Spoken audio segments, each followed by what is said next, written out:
Welcome to the Hidden Past of History channel. In today's video, you'll discover how the Battle of Iwo Jima unfolded, as well as the Japanese tactic of night attacks, and how the hundreds of meters of tunnels dug by the Japanese and their hidden bunkers greatly hampered the Marines' combat. Let's get to the story. February 23, 1945. Mount Suribachi, Iwo Jima. Private First Class Tadashi Yamamoto positioned himself in a concrete shelter, his hands trembling while he wrote sentences that would cause his capital punishment if they were located by his own commanders. The naval combatants are not human entities. They do not die like other individuals. All the content they transmitted to us about North American weakness was untrue. Through the firing opening, he had just witnessed something that denied every premise placed in him during instruction. 6 naval soldiers had attacked his location under a devastating machine gun bombardment. 3 fell, but the others continued advancing.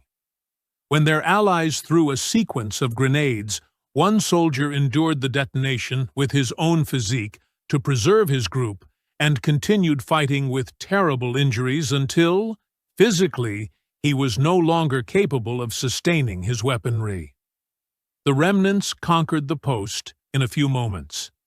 21,000 Japanese combatants garrisoned Iwo Jima, protected in 18 kilometers of galleries and defenses.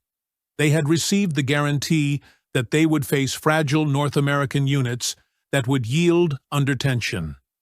What they visualized, in contrast, would annihilate every military diagnosis that the Japanese Imperial Army had performed about its opponents. The calculation of this estimation error was being written not in strategy schemes, but in the brutal circumstance of the close proximity clash that would leave 26,000 naval soldiers as victims in only 36 days. The fall of Japanese firmness had initiated long before Iwo Jima. August 7, 1942, Guadalcanal in the Solomon Islands.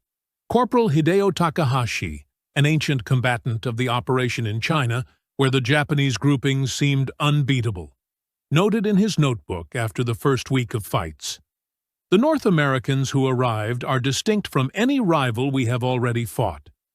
They do not retreat when besieged. They do not surrender when their situation becomes hopeless. The most unsettling point, they battle in the nighttime, as if the darkness provided them vigor instead of dread." Guadalcanal was the first defense clash of Japan in the Pacific Ocean, and the Japanese Imperial Army awaited a simplified triumph over the North American troops without practice.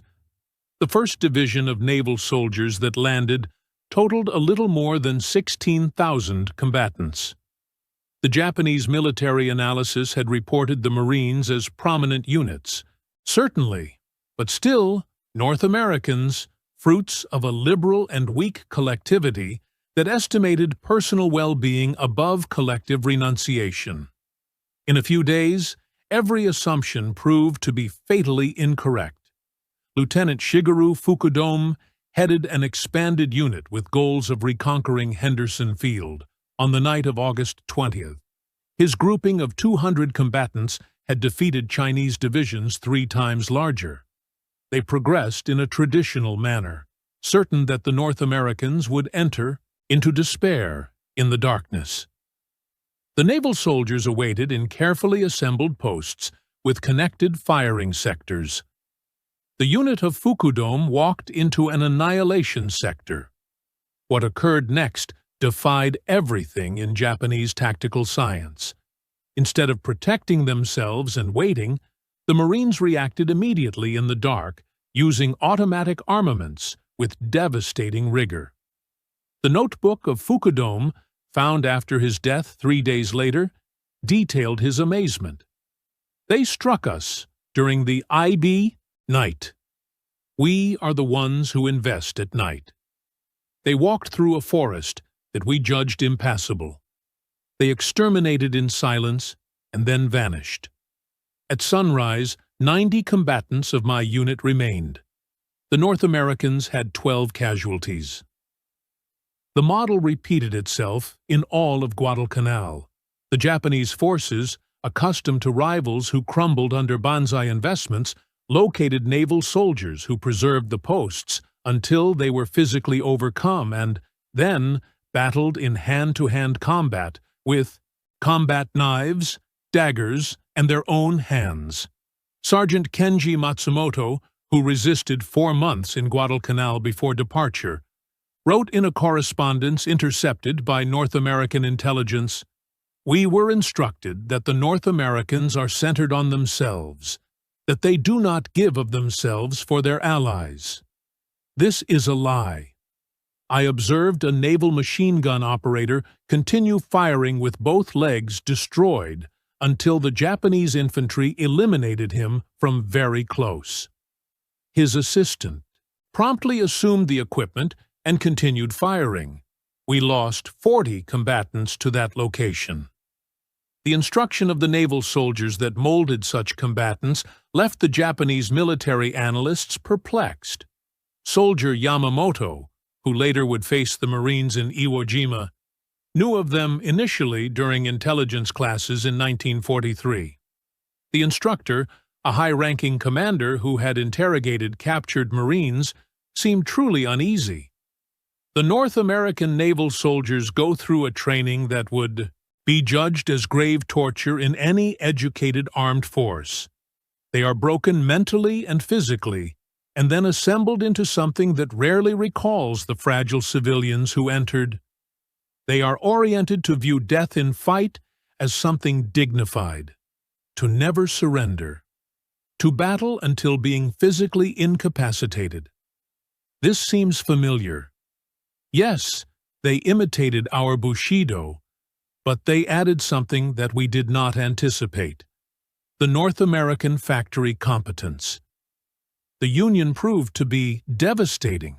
Japanese combatants instructed in the Bushido Code awaited the end before the lack of honor, but battled with supplies increasingly reduced before the North American armaments. The Marines went through a preparation almost as rigid as what the Japanese soldiers endured, generating warriors equally ready to die. However, these Marines arrived with a gigantic firing potential that made the Japanese posts impossible to maintain. November 20th, 1943, Tarawa Atoll. Rear Admiral Keiji Shibasaki headed 4,500 combatants in barriers judged unbeatable. The 2nd Division of Naval Soldiers demonstrated that he was mistaken in 76 hours. Private First Class Tadashi Ogawa, one of the mere 17 Japanese remnants, reported to the examiners what he saw. The first group was decimated in the water. We eliminated hundreds. More transports landed. The second group died on the coast. More emerged. The third group reached our posts with flame projectors. They did not cease until we were without life, or they were. The count was merciless. Practically 6,400 individuals died in Tarawa in 76 hours. The naval soldiers who remained proved they would conquer any goal without considering the cost. Documents obtained in Saipan in 1944 exposed Japanese intelligence bulletins reporting the Marines as shock troops manifesting extreme loyalty to the plans. The Marines ignore orders to retreat and will strike back even in unfavorable tactical conditions. Losses caused to the naval soldiers do not reduce the raw functionality of the grouping until the group is integrally annihilated. This categorization emerged from a methodical analysis. Captain Yoshio Kobayashi, who remained from Guadalcanal, presented detailed confrontations. The infantry maneuvers of the North American Army are firm and usual. The naval soldiers act in a distinct manner. They progress with vigor, without considering the victims. They admit death rates that would make any sensible leader interrupt. This possesses no precedence. The agility of the activities of the Marines proved to be as devastating as their firing potential. Lieutenant Colonel Kunio Nakagawa, who led in Peleliu, idealized defenses based on past operations where the North American groups made interruptions after landing. The Marines never interrupted. They arrived on September 15th at 0830 and dominated half of the landing strip by twilight. The notebook of Nakagawa detailed his amazement. "My defense scheme collapsed because it predicted that the adversary would act in a logical way. The naval soldiers do not act in a logical way. They act with absolute delivery, independently of the facts." This absolute delivery appeared in ways that seemed desperate to Japanese analysts, but that showed themselves intensely productive. Sergeant Kenji Matsumoto, detained in Bougainville, reported having seen a group of Marines attack a fortified post on the summit of an elevation. The access was through an open area hit by machine gun fire from 3 bunkers. The Japanese method would require a vast action of cannons, followed by an infantry attack under a smoke curtain. The naval officer analyzed the post for about 30 seconds and determined the attack without any previous action. The grouping progressed directly against the shots. 7 individuals fell in the first 20 seconds. The survivors reached the first bunker and annihilated it with grenades and explosives. 3 more individuals fell investing against the second bunker. The Marines, who remained, dominated it. The third bunker yielded to the last 5 active combatants. The grouping had 12 casualties out of 37 combatants to conquer a post that we judged unbeatable. The entire act lasted 4 minutes, from the order to the termination. This was not merely bravery. It was the regulated utilization of admissible victims to conquer goals more quickly than we could act. The notion of admissible victims caused horror to the Japanese commanders, trained to estimate the existence of their combatants within the logic of reaching goals. The Marines computed casualties as the value of triumph and paid that value without delay when the goal compensated. This generated a psychological superiority beyond the advantage of resources. Japanese leaders, aware that the Marines would admit 50% deaths to conquer a post, faced unviable options: protect with insufficient personnel and lose the position, protect with correct personnel but weaken other posts, leave the position and hand over the territory. Each path led to the fall. The only alteration was the period of time. Major Yoshi Takahori, a high-ranking officer in Iwo Jima who remained from the fight, detailed this impasse in post-conflict questions. General Kuribayashi understood that we could not stop the naval soldiers. Our protections were idealized to delay them and cause the limit of victims. We obtained a notable triumph in causing victims. More than 20,000 Marines were exterminated or injured in 36 days. This would have annihilated the aptitude of any other military force to follow attack activities. The Marines obtained new combatants and continued striking without any decrease in strength. We computed that causing 10,000 victims would stop their advance for at least 1 week.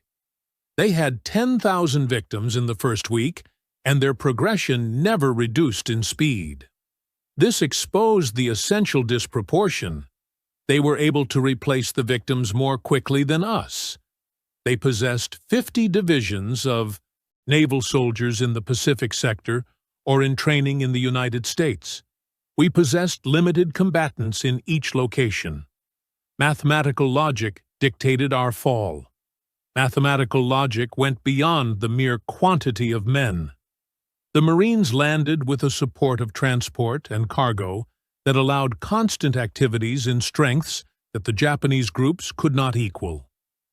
Second Lieutenant Toshio Yamamoto, detained in Saipan, saw the disparity personally during a nighttime incursion. I headed a patrol to notice the North American posts 3 days after the arrival. We awaited finding fatigued combatants with short resources, as the Japanese forces would be after 3 days of severe fight in an invasion point in dispute. In contrast, we found Marines eating heated food, receiving replacement of bullets by vehicles, with relief tents taking care of the injured and rest sectors where the groups made replacement out of the front. Their resource warehouses kept more bullets than all my military group possessed. They possessed mobile dining halls preparing fresh meals. They possessed portable baths and laundry locations. They were performing the strongest fight of the Pacific War and residing better than us in the barracks. This proved that winning against them was unviable. They would never be without provisions, bullets, medications, or replacements. We would. The constant North American logistics generated a type of attrition fight that benefited the naval soldiers, despite the higher initial victims. The Japanese protectors battled in stationary posts with short resources and without new men. Each loss was definitive. Each bullet fired could not be replaced. The Marines battled from an invasion point in growth, with resources arriving daily by vessel and by air. The victims were removed and replaced. The bullets were without end. The more a clash extended, the more weakened the Japanese protectors became, while the naval soldiers became more potent. This logic proved itself fundamental in Peleliu, where the protection of Colonel Nakagawa extended from September 15th to November 27th. The 1st Division of naval soldiers had deaths so high that it was removed and replaced by parts of the 81st Infantry Division in October. A 2nd Division of Marines followed the activities until the Army groups performed the rotation. The clash that the Japanese mentors awaited to last 1 week extended for 11 weeks. The Japanese protectors caused more than 10,000 North American victims, but the North Americans were able to endure these casualties and continue striking. Japan was not able to endure the defense of each territory at such a cost. The bill was unpayable. The lack of sustainment became evident to the Japanese military command in the middle of 1944. Intelligence overviews passed to the defense leaders admitted that the naval soldiers could not be stopped, merely delayed. A paper obtained in Tinian passed advice that exposed the total loss of any faith in triumph. When protecting yourself against an attack of naval soldiers, do not await preserving the posts forever. The goal is to delay the North American progression long enough to enable other strategy plans. Each day of fight is precious. Each Marine killed or injured is precious. However, understand that the post will fall. Prepare according to this. Fill the positions with the limit of bullets. Assemble extra defense posts. Idealize the retreat by phases. Admit that you probably will die in the Idui protection. Your renunciation guarantees time for the government. There is dignity in this renunciation, even without the triumph. This somber thought molded the Japanese defense scheme for the final period of the Pacific War. The protectors no longer battled to win fights. They battled to make those fights so costly that the North Americans could make an agreement, instead of attacking the Japanese territory itself. The Marines, by admitting victims that would have obliged other armies to cease, annihilated this scheme. They paid the charged value and continued progressing. No value was too high. No post was too potent. The attack never ceased. Soldier Tadashi Ogawa, one of the rare remnants of Tarawa, later detailed the psychological effect of facing such a rival. After the first day of fight, we were aware that we would lose. The naval soldiers had arrived in a devastating contingent. They possessed the shots of ships that annihilated our posts. They possessed air support that struck us without stopping. But we still believed that we could make them pay a value so terrible that they would rethink future invasions. Then, we saw them continue attacking despite piteous deaths. They walked under machine gun shots that eliminated dozens. More Marines emerged after them. We eliminated them too. More emerged. We battled for 3 days with total delivery. We caused thousands of victims. We died almost to the last combatant. And the Marines conquered Tarawa, according to the deadline. They paid the value that we charged and continued their progression through the Pacific. It was in that moment that we understood that the conflict was lost. A rival that will pay any value to win cannot be beaten by making the triumph expensive. This understanding spread through the Japanese military sectors as the remnants of each clash took their experiences to the next one. When the Marines arrived in Iwo Jima in February 1945, each Japanese protector was aware that he faced the most persistent rival of the Pacific. They were aware that they would die. They were aware that the Marines would conquer the territory. The only doubt was how many Marines would die with them. The defense scheme of General Kuribayashi admitted these facts and assembled the strategy around them. His determinations to the combatants admitted what official communication omitted. We cannot win this fight. We can merely make the North Americans bleed for every palm of ground. This is our function. Admit death, cause victims, delay their progression. It is in this way that we assist the government in its most obscure period. This diagnosis proved to be exact clash after clash. February 19, 1945, the moment of start in Iwo Jima, provided the most complete Japanese military research about the aptitudes of the naval soldiers. General Tadamichi Kuribayashi, without doubt the most talented defense leader that Japan sent to the Pacific, used months evaluating the tactics of the Marines and assembling protections idealized specifically to beat them. His previous actions were out of the ordinary, but before proving the assumptions of Kuribayashi, the Marine invaders had already manifested aptitudes beyond standard quality. These elite units performed deep entry activities that generated a dread disproportionate to their reduced personnel. The Japanese groupings located that the invaders acted in the darkness with devastating productivity. Colonel Kiyonao Ichiki noticed this in a fatal way in Guadalcanal in August 1942. His 900 combatants had beaten Chinese forces by means of energetic nighttime investments. The Japanese method affirmed that the North Americans had dread of the dark. Ichiki idealized a traditional nighttime attack against the posts of the Marines in the Tenaru River. Invaders of the 1st Battalion of Naval Soldiers awaited in assembled posts. The contingent of Ichiki entered the river at 01:30 on August 21st. The invaders fired from very close, with automatic armaments supported by cannons already pointed. The fight lasted 20 minutes. Japanese casualties exceeded 700 deaths. The casualties of the Marines totaled 35.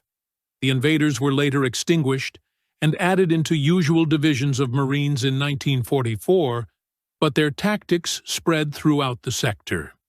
In Iwo Jima, the usual naval infantry utilized methods that the invaders had initiated. Nighttime rounds investigated constantly. Reduced groupings took directions on their own. Data exchanges allowed for an integration without equal. The effect was a rival that battled 24 hours a day with a strength that the Japanese groups were unable to maintain. Corporal Hideo Takahashi, who battled in 3 territories before being detained in Okinawa, summarized the experience. The naval soldiers never ceased. Daytime investments with gigantic firing potential. Nighttime investments by small groups infiltrating our posts. Constant annoyance from cannons preventing rest. Aerial investments. During all moments of clarity. We were under constant tension from the arrival to the fall. The Japanese groups habitually dominated the night and could rest and organize themselves after the day's fights. Against the naval soldiers, rest did not exist. An exempt location did not exist. There was only uninterrupted fight until we were without life or detained. This was industrial fight applied without mercy. The factory factor of the activities of the naval soldiers attracted and terrified the Japanese military specialists. Unlike the Japanese groups, which counted on spirit and personal renunciation to overcome supply restrictions, the Marines applied limit potency to each obstacle in a regulated manner. When they faced a fortified post, they did not count on bravery or clever tactics. They located the post, activated the cannons that fired hundreds of charges to annihilate it, brought armored vehicles with flame projectors to carbonize the remnants, and then sent the infantry to guarantee the location. If the fight continued, the naval firing from smaller boats or warships would erase the entire region. This regulated annihilation was frightening in its competence. Second Lieutenant Saburo Endo, a cannon front observer in Saipan, noted the United Forces tactics of the naval soldiers during the attack of June 1944. His notebook recorded detailed perceptions. The Marines landed under support, firing from warships that shot without stopping for 3 hours before the first transport hit the coast. Airplanes attacked our posts for 2 hours before the arrival. When the Marines reached the edge, each step was supported by armored vehicles, cannons, naval firing, and attacks by air. They progressed slowly and with caution, annihilating everything in their path. When we stopped them in ready posts, they activated the firing of large ships that in fact removed elevations from the earth. They did not seek to overcome our posts through bravery or clever tactics. They utilized gigantic potency to exclude the positions and then progressed. This is not fight as we understand it. This is factory annihilation applied in a regulated manner until the fight becomes unviable. We battled with simple rifles and machine guns. They battled with the means of an integral factory country. Endo's perceptions summarized what many Japanese combatants noted late. The Pacific War was not a test of combatant spirit or tactical quality. It was a clash between the short factory, foundation of Imperial Japan, and the gigantic manufacturing aptitude of America. The naval soldiers were the front of this manufacturing aptitude. Warriors trained to extract North American benefits in a merciless way, while admitting victims that utilized larger contingents and replacements. Before such arrival, Japanese courage and tactical competence possessed no meaning. The effect was defined by mathematical logic from the start. Merely the duration time and the value of the cost remained unstable. Kuribayashi prevented the Banzai investments that had wasted Japanese existences in past fights.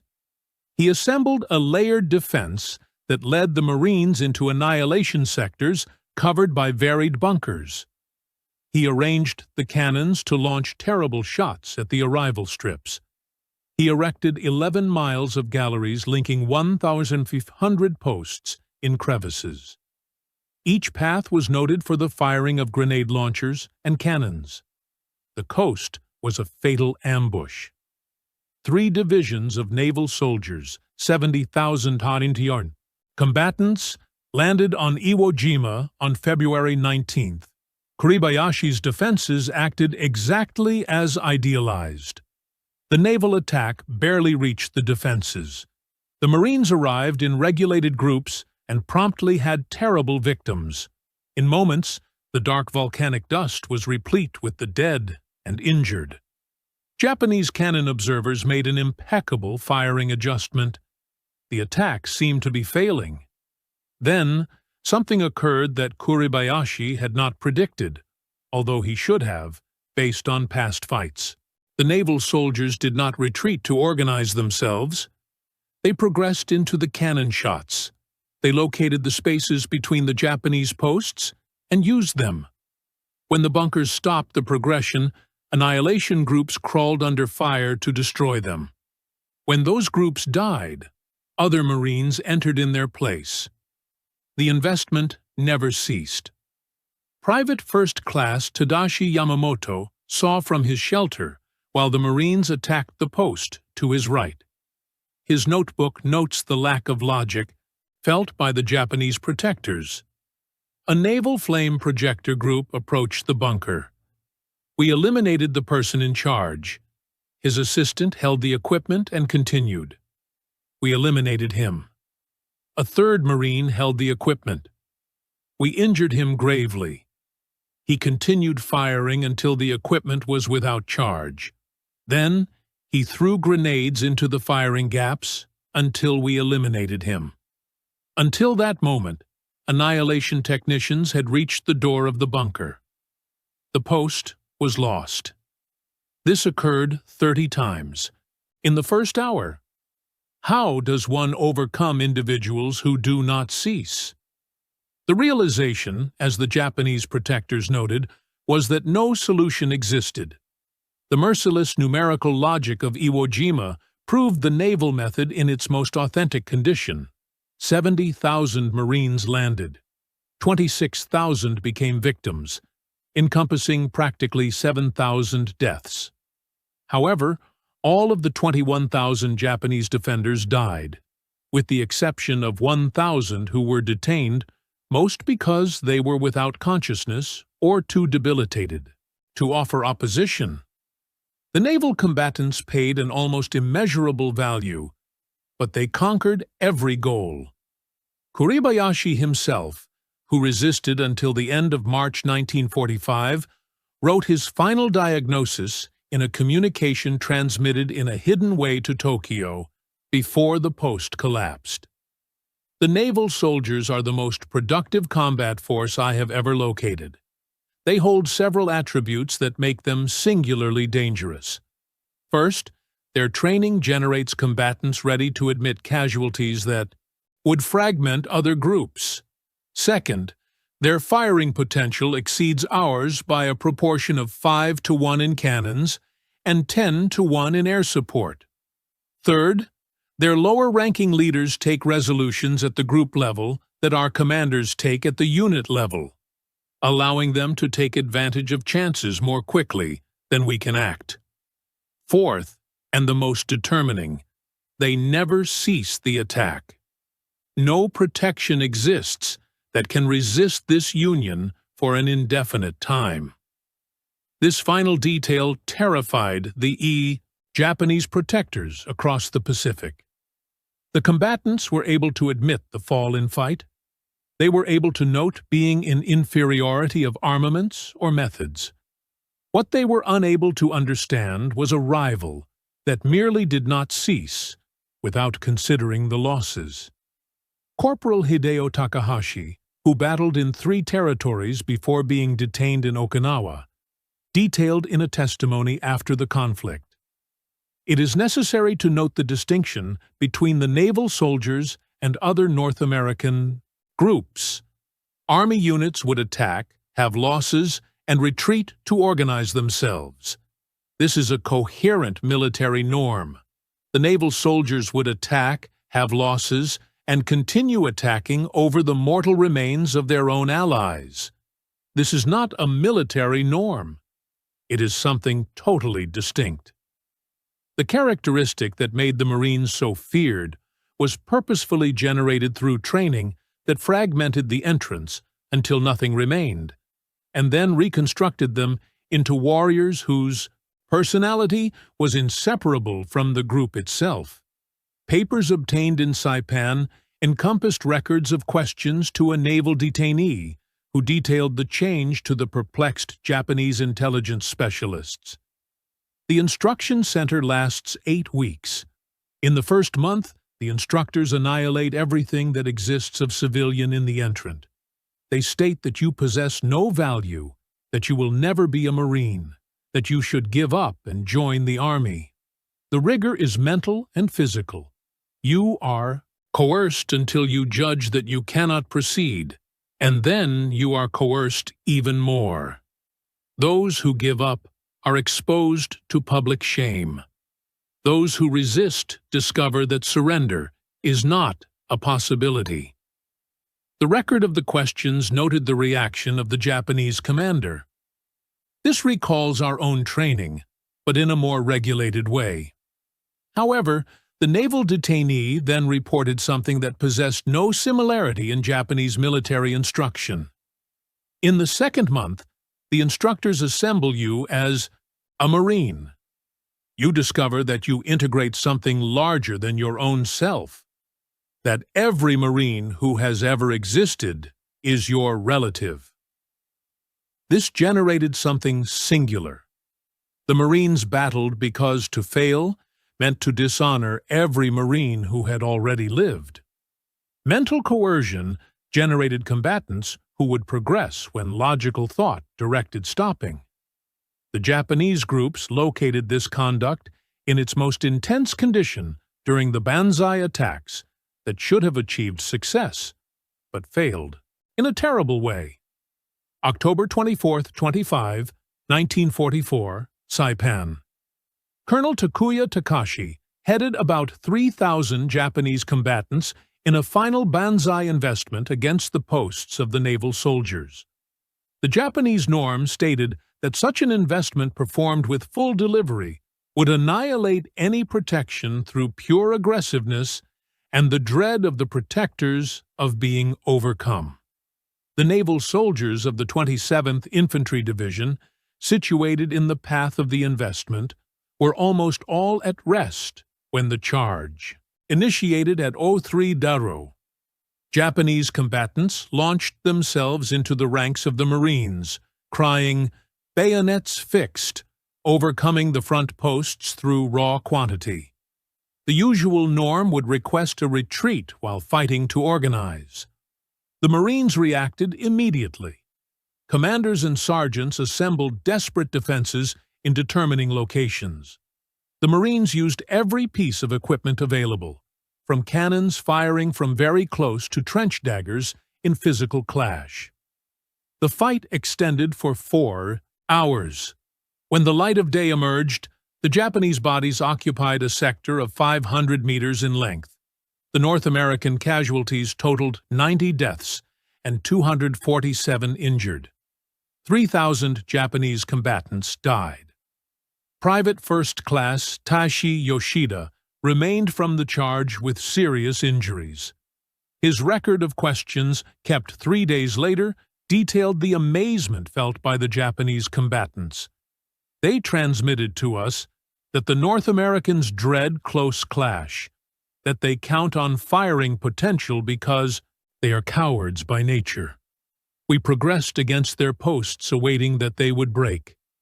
They fought with us in hand-to-hand and overcame us. I observed a naval sergeant eliminate 7 individuals with a dagger and a revolver before falling. This is not a lack of courage. We were deceived. The deceptions reached every sector of naval aptitudes. Japanese communication had spent years reporting North Americans as fragile and self-centered individuals who would not endure trials. Naval, soldiers resting in trenches full of water, ingesting cold supplies for weeks, battling in a climate of 38 degrees with 80% humidity, denied these sentences.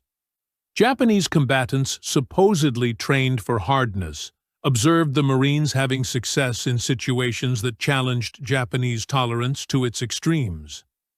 Corporal Kenji Matsumoto, who remained from Guadalcanal before being sent to Bougainville, where he was detained in February 1944, detailed the disparity in the situations. We were, with low supplies in September 1942, rice twice a day, sometimes less. We complemented with any nutritious item that we located in the forest. We observed the Marines ingest 3 full sustenances every day, sometimes more. They obtained constant replacement by air and sea. They possessed clean water, medical resources, bullets without restriction. We noted that we were fighting against a rival that would never be without means. This understanding broke something in us. The advantage of means that the naval soldiers possessed was devastating. When they faced protected bunkers, the Marines activated the cannons that delivered hundreds of charges in moments, brought Sherman tanks with flame projectors, and utilized naval firing that was able to level elevations. If that failed, Annihilation groups would install hundreds of kilograms of explosives against the posts. Lieutenant Shigeru Fuku, before his death on Guadalcanal, wrote the widest diagnosis of the Naval United Forces tactics obtained during the conflict. The naval soldiers do not battle as isolated combatants. They battle as the pieces of a single mechanism. Marines trap our post. Machine guns silence our shots. Grenade launchers launch smoke to hide our lookouts. The cannons annihilate our bunkers. Armored vehicles progress with the infantry right behind. Aircraft attack any location that the cannons are unable to reach. This occurs a few moments after the start, integrated by low-ranking commanders using speech, equipment that we do not hold. We are unable to react to this because we cannot integrate at the same speed. In the instant that our leader notes the fact and passes orders, the Marines have already moved to take advantage of our weakness. This agility of action was possible because the Marines passed power to the lowest viable level. Sergeants took resolutions that the Japanese norm kept for captains. Corporals headed investments that requested the power of a lieutenant in the Japanese Imperial Army. The effect was a rival that adjusted itself more quickly than the Japanese groups were able to act. When a bunker stopped the progression of a Marine, a sergeant immediately changed the attack through a distinct path while asking for support fire, all without awaiting orders from above. The Japanese protectors often saw themselves fighting against rivals who appeared in unexpected directions because the Marines had noted and taken advantage of weaknesses before the Japanese leaders noted that they existed. The most dreaded equipment of the Marines was not the rifles or the cannons, it was the flame projector. Japanese combatants trained to die in a dignified way in fight noted that the flame projectors did not give a dignified death. Corporal Hideo Takahashi, detained in Okinawa with burns on 40% of his physique, detailed the psychological effect. We were instructed to admit death in clash as something magnificent. Death by projectiles, daggers, cannons. These are deaths of warriors. Fire is something distinct. You observe the flames approach your post. You smell the smell of allies burning with life. You note the shouts. No honor exists in this death. It is a factory slaughter. That was what the Marines understood, and we did not. Current conflict has no space for honor. It is about eliminating the rival in the most productive way possible using the best equipment present. This notion reached most of the Japanese protectors too late.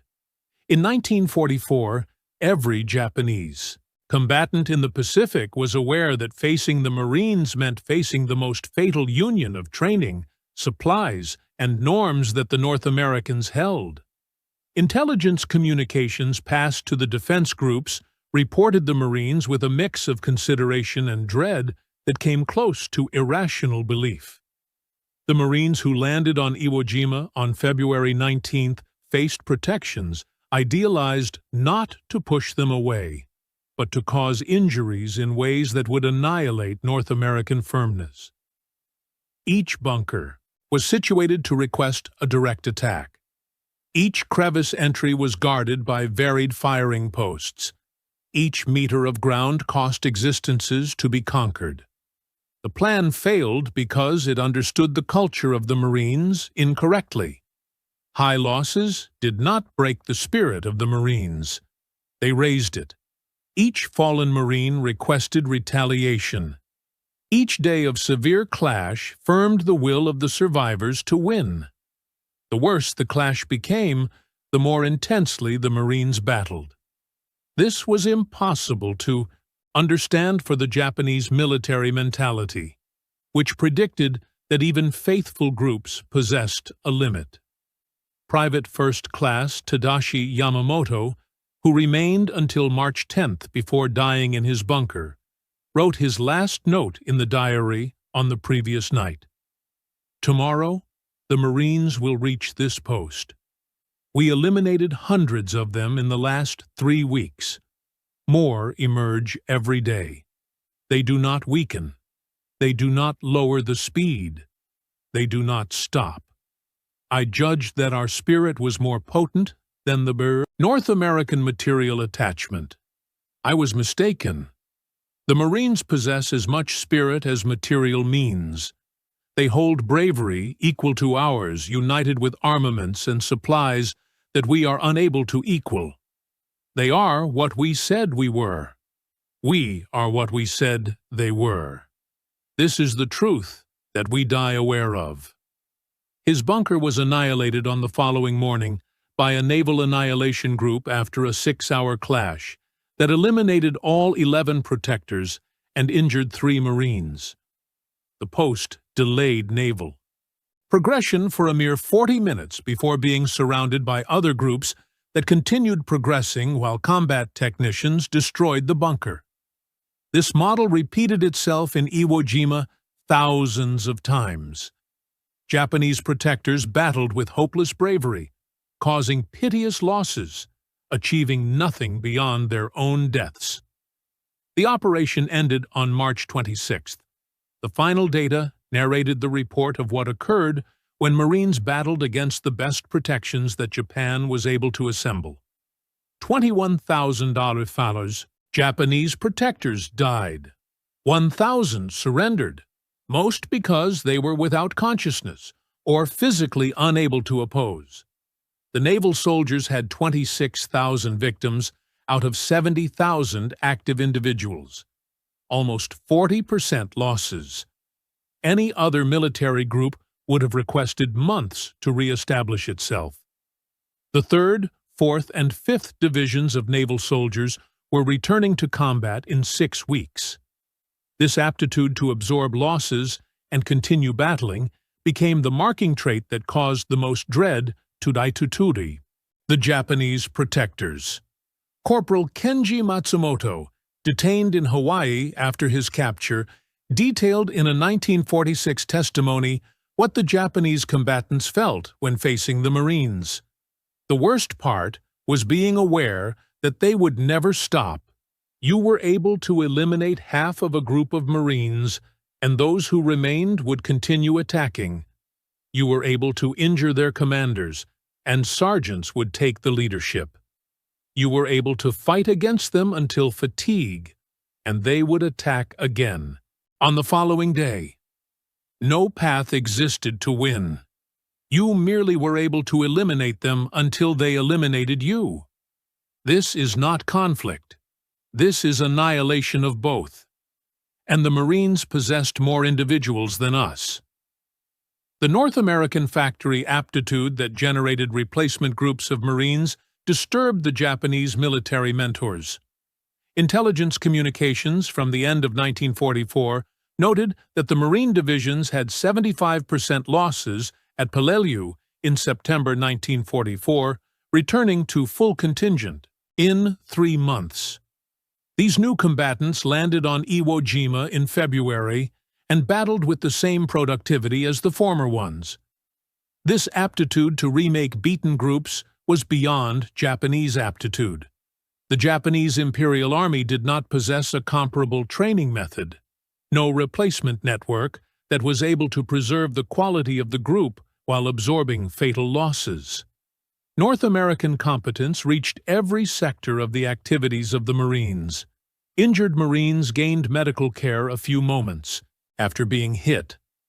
The removal of victims by air and sea moved injured individuals from the fight location to the hospital boat in hours.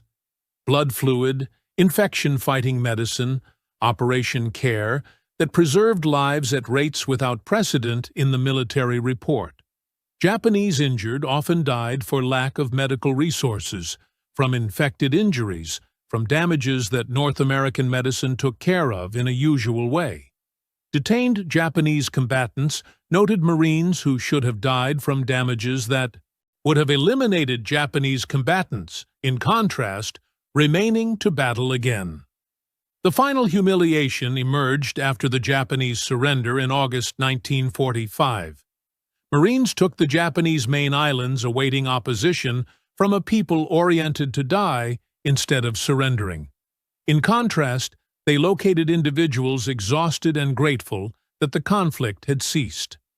Private First Class Tishi Yoshida returned in 1946 after healing from damages gained in Saipan, detailed his return home. Everything they transmitted to us were deceptions. The Marines did not punish detainees. They gave sustenance, medical care, shelter. They took care of us better than our own commanders. The North Americans were not rude. We were the rude ones. This knowledge annihilated what remained of our faith in the government. Thousands of former Japanese combatants reached similar judgments. The records of questions from after the conflict exposed same points. Consideration for the combat qualities of the Marines, bitterness regarding the Japanese leadership that had deceived about North American aptitudes, awareness that the conflict had been hopeless from the start because Japan was unable to equal North American factory aptitude or the combat quality of groups such as the naval soldiers. It was not like fighting against the British or Chinese or any other rival. It was fighting against an opponent that united everything that Japan said it held with everything that Japan did not possess. This union made the Marines the most feared rival that the Japanese combatants would face.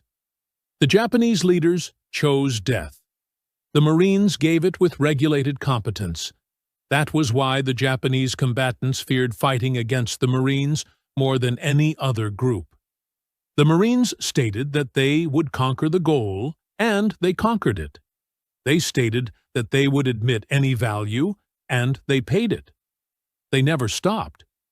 Japanese protectors noted that bravery was worth nothing when facing a rival that equaled their firmness and exceeded their firing potential by indices that made opposition useless. This was the lesson discovered in blood from Guadalcanal to Okinawa. After the conflict ended and the communication went out, the former Japanese combatants admitted the truth that their leaders had omitted. The Marines were everything that Japan stated its combatants were, supported by everything that Japan would never be able to give. Before such a rival, the conflict was lost before starting. The Marines proved this integrally, one island at a time, at a value measured in thousands of existences on both sides. Did you enjoy the video? Leave a like, share, and subscribe to the channel. See you in the next video. Big hug!